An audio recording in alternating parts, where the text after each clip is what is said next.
Hi, and welcome to Best in Tesla and the new show Overflow episode 28. So we see more automakers struggle in Germany that also has a struggling economy. And we have 4 of Volkswagen managers who have been sentenced to prison.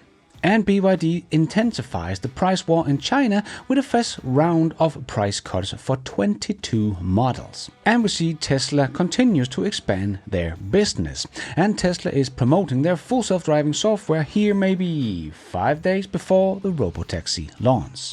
And Germany launched a pilot program offering fully autonomous public transport. And Nissan is considering selling their global headquarters in Japan to survive. All of this and much more in today's episode. Start right in.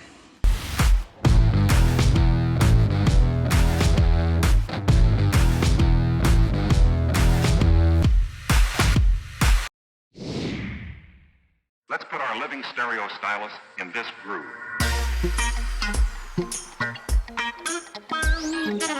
We see more automakers struggle in Germany that also has a struggling economy. If you read the mainstream media, Tesla should be the only one that is having a demand problem, right? But Alex shared this post on X. People who claim Tesla has a sales problem in Germany should read this. From January to April 2025, 11,115 new Porsches were registered in Germany, which corresponds to a drop of almost 32% year on year. According to Automobilwoche, 40% of these were also own registrations, so vehicles registered to the manufacturer itself or its dealers and not sold to customers. So as we talked a lot about when Volkswagen pushed out the ID.3 in the beginning, not to get fines in Europe, they had 35% of its so-called sales brought to the dealerships, whereas normally when you get ready to push out a new product, you will have something like 15 to 25% being pushed to dealers, so 35% was exceptionally high. But Porsche is pushing 40%. So Porsche only sold about 6,700 units to customers in the first 4 months of the year in Germany. So, as Alex writes, this means that the year-over-year Porsche's vehicle decline is much greater. Porsche is taking vehicle out of the market so that the discount go down, says Porsche's dealers. Even cult models such as the 911 GT3 are currently available at a discount of around 10%. Porsche is in deep trouble, and the future look dark too. Yes, personally, I think this reflects a desperate attempt to maintain the brand value for Porsche. They desperately don't want to lower their prices on their Porsche vehicles. But as we see in China, it is very difficult to maintain such a high price when you don't offer more value to customers other than the brand. But there is of course more at play than just the demand struggle for Porsche's brand. The Germany economic downturn affecting the whole auto industry is a complex mix of slow economic recovery for Germany, global trade tension, declining customer demand and industry-specific challenges like EV transition and competition from China.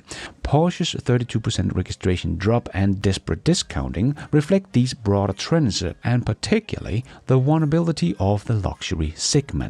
While someone like Tesla does face his own challenges in Germany, but is also in a very different segment as Porsche, of course, but they are just focusing on EVs and nothing else, as that is the segment that is growing. So, in my opinion, Tesla's demand problem in Germany is still related to the refresh of the Model Y. But all of these factors, of course, also affect Tesla in Germany, not just Porsche. However, the systematic struggle of the German auto industry in general, I predict, will decline further over the next decade, pose a significant risk to the country's economic stability, affecting not just the automaker but the entire supply chain and workforce. So just like I have talked about in Japan, that the auto industry is also struggling with the shift to BEVs and the country's economy is also not looking strong. And the Chinese has overtaken them as the biggest exporters of cars, so a big shift is definitely coming to the auto industry, so big that it can affect the countries that rely heavily on the automotive sector like Japan and Germany. And in an ideal world, surfing the internet should be as private as a whispered secret. Unfortunately, that is not the reality we live in. With just a click, our data can be compromised. That is why I always rely on a VPN security. With a VPN, neither hacker nor internet provider can spy or steal your data. Everything from email to banking details is encrypted, allowing me to focus on my work without security concerns. Today I'm excited to introduce our sponsor, Private Internet Access, or PIA, a top-tier VPN provider. PIA stands out as one of the largest and most trusted VPNs globally, not just for its extensive network of nearly 30,000 servers, but also for one that is committed to transparency. Their VPN is 100% open sourced, inviting everyone to examine their security and privacy practices, a level of openness almost unmatched in the industry. I personally use PIA during my travels, like when I was in England for my other travel, Nomadic, doing the Olympics, but abroad I couldn't access my Danish TV station. But with PIA, I simply switched my location to Denmark and voila, problem solved. Plus, it is great to access regional specific content on platforms like Netflix, open up a world of entertainment not limited by geography. So watching Netflix without PIA is like paying for a director's cut but only seeing the trailer. But PIA doesn't just mask your IP, it encrypts your entire internet connection, safeguard your digital footprints. This is crucial in an era where our lives is increasingly online, accessible from any device. And it is comparable with all major streaming services, ensuring you can enjoy your favorite shows without restrictions, and on limited devices as well. So what are you waiting for? Take control over your online privacy. By clicking my link in the description, you can secure an 83% discount on PIA, bringing your cost down to just $2.03 a month. Plus, you will get 4 months for free. And it's a risk-free decision with PIA's 30-day money-back guarantee and round-the-clock customer service. So don't miss out on the online privacy we all deserve. Click the link below to protect yourself with private internet access. And a huge thanks to PIA for sponsoring this video. But it's not just Porsche that is having problems. 4 of Volkswagen managers have been sentenced to prison this week. As Alex reported on X, Volkswagen diesel scandal. 4 Volkswagen managers were sentenced to prison today. A former head of diesel engine development has been sent to prison for 4.5 years. The former head of Drive Electronics received 2 years and 7 months in prison. The highest-ranking defendant, an ex-board member for development of the Volkswagen brand, received a suspended sentence of 1 year and 3 months. A former department head was sentenced to 1 year and 10 months probation. The judgment marked the end of a mammoth trial after almost 4 years. It was preceded by more than 170 trial days. Around 150 witnesses were questioned. U.S. authorities uncovered the scandal in 2015. The judgment is not final, and the legal proceedings are not over even after this conviction. In Brunswick, after the first trial, the complex against Winterkorn, who is now 78 years old. 4 further criminal proceedings against a total of 31 defendants are still open, according to the spokesperson for the regional court. Volkswagen has now paid $33 billion in fine for the scandal, and its image is still damaged. But apparently not as much as Elon voting for Trump. How dare he?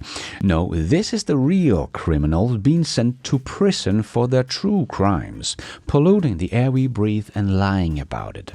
But as Alex continues, it is completely incomprehensible why a trial has taken so long. Furthermore, it is completely impossible that Winterkorn and other top managers did not know about the smear devices. Of course they did. If you want to learn more about how badly the European auto industry has behaved through the years, you should read Transport and Environment's 30 years anniversary book. You will be shocked about the fight Transport and Environment had to do against these guys to get them to lower their emission. Well, they didn't lower their emission. They were finally forced to do so, but as we all know, Volkswagen and many others tried to cheat with emission tests to save a bit of profits at the expense of our health. Shame on them, and time in prison is only suitable. BYD intensifies the price war in China with a fresh round of price cuts for 22 models over the weekend. BYD's stock fell 8.2% after the company announced a vehicle price cut of up to 34% on 22 models, bringing the price tag of the cheapest model, the pure battery-powered Seagull hatchback, their little tiny EV, to as low as $7,770. As Michael Dawn also wrote on X, in recent weeks, state-owned enterprises like SAIC and Chang'an has been having some success winning sales from BYD on price. This is BYD's counterpunch. But someone like Gary Black thinks this could spell trouble for Tesla. Don't forget that Gary is invested in Tesla, so it's not because Gary wanted to hurt Tesla, he just thinks the BYD price cut will hurt Tesla. But I have to agree with this reply to Gary's post. Gary, help me understand your logic here. When Tesla lower prices, it's a problem for Tesla and only Tesla. But when BYD lower prices, it's a problem for Tesla and not BYD. Yes, I don't think I agree with Gary on this one, just as I don't agree that the upcoming more affordable models will not increase Tesla's total addressable market. If it is just a stripped-down version of the Model 3 and Model Y, as Gary thinks it's all about the models and apparently not about the price point. I strongly disagree on this view, as I think the price is the ultimate factor for how big your addressable market is. But that is not really just my opinion. That is just the facts, as we can see here on ARK Invest chart here. This is the global addressable market depending on the average selling price. It's not about what model category you are in. It's all about what the price of the vehicle is. So if Tesla comes out with a stripped-down model of the Model 3 and Model Y that is like $10,000 cheaper, I think this will increase Tesla's total addressable market quite significantly. And one of the reasons why coming out with a more affordable cars that is similar to the Model 3 and Y is probably not such a bad idea is that means it will already know how to drive itself. They don't have to calibrate it for a new form factor like they had to do for the Cybertruck. They can just come out with very affordable EVs straight away, and they will be able to have full self-driving software in them from the get-go, making them some very attractive alternative to anything else on the market. But on the whole BYD price cut affecting Tesla's stock price, it does seem like Jeff Lutz agree with me on this one, as he wrote, I don't understand the BYD price cuts weighing on Tesla. I'm sure it's possible to some extent, but I thought Dynasty and Ocean series already sell at ATPs well below Tesla's Model 3 and Y average transaction price, meaning Tesla has nothing at these tiers to counter with a discount to match BYD. From what I'm seeing, they just have a ton of channel inventory and appear to be underselling relative to their 30% growth target. It's all anecdotal, as nothing basic is reported on besides sales. DB and CT believes they are in an inventory problem too. Yes, don't forget that BYD takes 163 days to pay their supplier, longer than basically anyone else in China, so BYD's financial in the automotive sector is probably not too strong, as they are also very heavily subsidized, as AJ also wrote on X. It's clear BYD too is struggling in the current global automotive market, as evident by both low profitability and weak cash flow. BYD growth requires both significant R&D spend, 8% of revenue, and significant ongoing capex spend. After Tesla and Toyota, BYD is the automaker with the third largest market cap at over $170 billion, but as this analysis demonstrates, remains not self-funding, unlike Tesla and Toyota. BYD's announced price cut will drive first decreasing profitability. The resulting volume increase won't be able to absorb the quantum of announcing price cuts. Yes, BYD might look very strong from the outside with the growth we have seen, But we have to remember, we don't know if their BEVs are profitable at all, as they mix it in with the hybrids, and they sell a lot more hybrids than they sell BEVs. So even though someone like Fred Lambert, of course, wants to make this look like BYD is overtaking Tesla in Europe because they sold the same amount as Tesla in April. We have discussed the whole April thing before, as this is Tesla's export month. So let's see how it looks in May and June. But as Jeff also very well explained, BYD is struggling if their average selling price are $10,000 lower than Tesla, and they are only selling about the same amount. Even globally, their average selling price are less than half of Tesla's. Why did they only sell about the same amount of numbers of EVs last year as Tesla? Now look at their channel inventory. Yes, this post was a couple of days before the price cut. So, like I said before, if Tesla had the same amount of models and models that cost half of their average selling price of today, someone like Fred Lambert and Gary Black and everyone else would be up in arms about how badly Tesla is doing with so many affordable models. But not when it's BYD. Then it's just bad news for Tesla that BYD is cutting prices even further. Yeah, I will probably never understand their logic. And let's squeeze in the last short news topics into this new show. Yes, it's time for the Tesla Shorts. A new Tesla store has opened in Shonan in Japan. With the opening of this 19th location, Tesla is rapidly expanding in this part of the world. It increased from 11 to 19 stores in less than a year. Oh boy, all the demand problem is forcing Tesla to open more stores. But we have more struggling automakers to report on this week, as Niklas reported on X. Volvo will cut 3,000 jobs in restructuring. Volvo Cars will cut 3,000 mostly white-collar jobs as part of a restructuring announced last month as the automaker grappled with high cost and a slowdown in electric vehicle demand and uncertainty over trade tariffs. High tariffs will make it impossible to export the EX30 to the US, Volvo CEO Håkan Samuelsson said. And I have found the perfect illustration of what I have said so many times. Waymo's technology is basically just running on digital rails. Well, here in China, they have used this technology to make the world's first railless tram operating on virtual tracks, eliminating the need for physical rails. This innovative streetcar can travel up to 70 kilometers an hour and carry as many as 500 passengers. So basically just a big bus. But this is basically what Waymo does. Their rails are just much larger and cover a whole part of the city, and it's not a fixed route. But this is why Tesla's full self-driving tech is so different, as it does not use digital rails. It can drive literally everywhere. And Tesla continues to push for full self-driving, as they wrote on X. Imagine you need to drop off something on the other side of town. Instead of driving there yourself and wasting time in traffic, your car will be able to run that errand on its own while you work or do other things. On the way back, it could bring you a coffee order without high delivery fees. This will be possible in a robotaxi future. And Ricky replied, I want it to drop me off at the airport and drive itself back to my house, maybe even using the trip home as a robotaxi to generate some revenue. Possibilities are endless.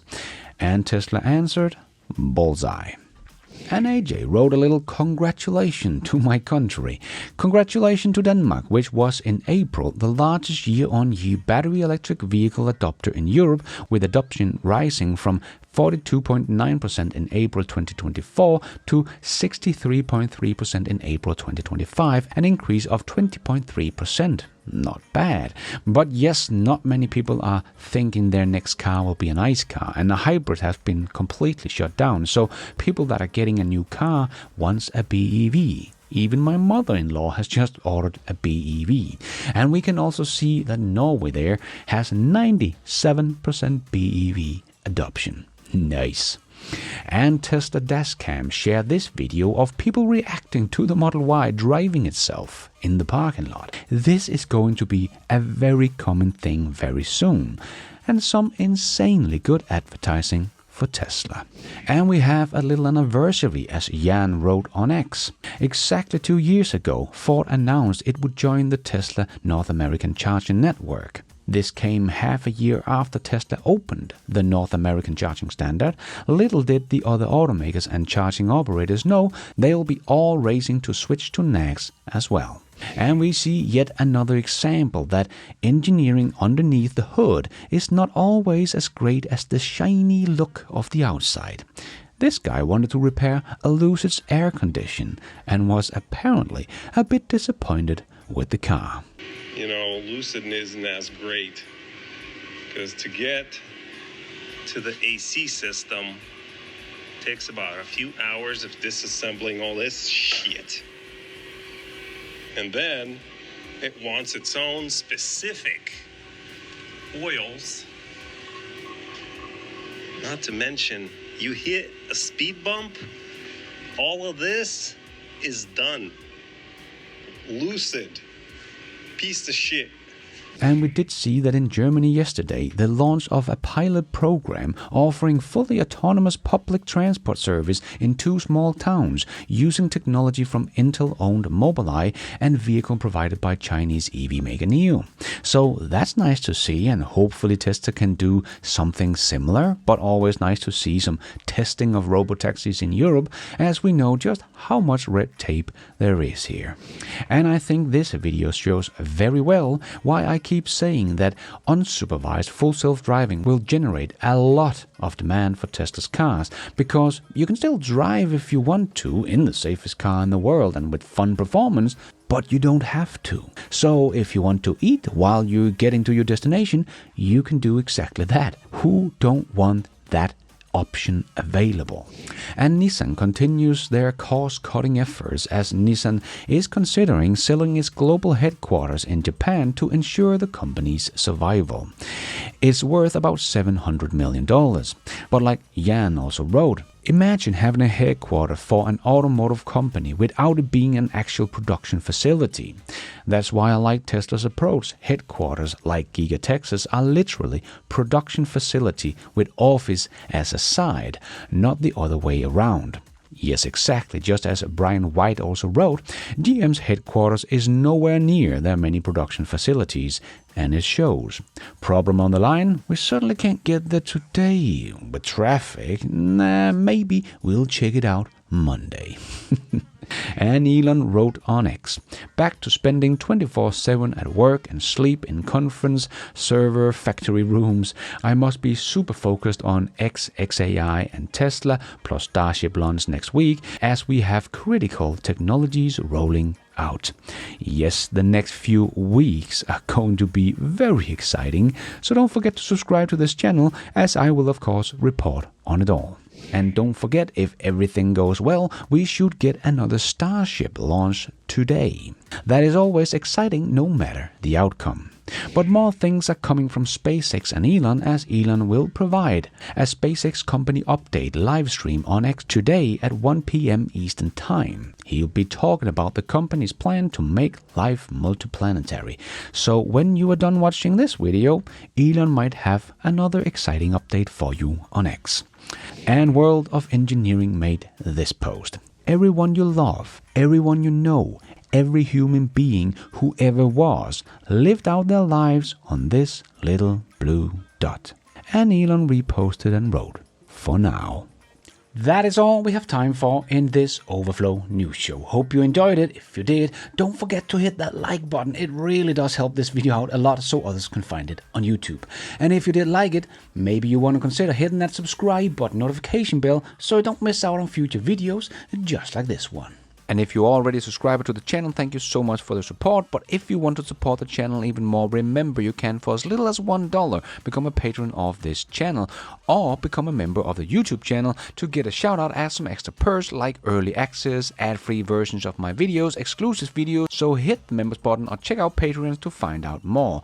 And don't forget to follow me on X. I post pretty much all the news as it comes out and a lot more. And check out the merch store to get some merchandise and support the show. It is also possible to support the show without becoming a member or a patron. There is a donation option down below or on my website bestintesla.com. You can also become an executive producer and get news articles, exclusive videos behind the scenes, and access to all my research charts and spreadsheets also on bestintesla.com, or as simple as hitting the super like button. And thank you for watching, and until next time, take care out there and be nice.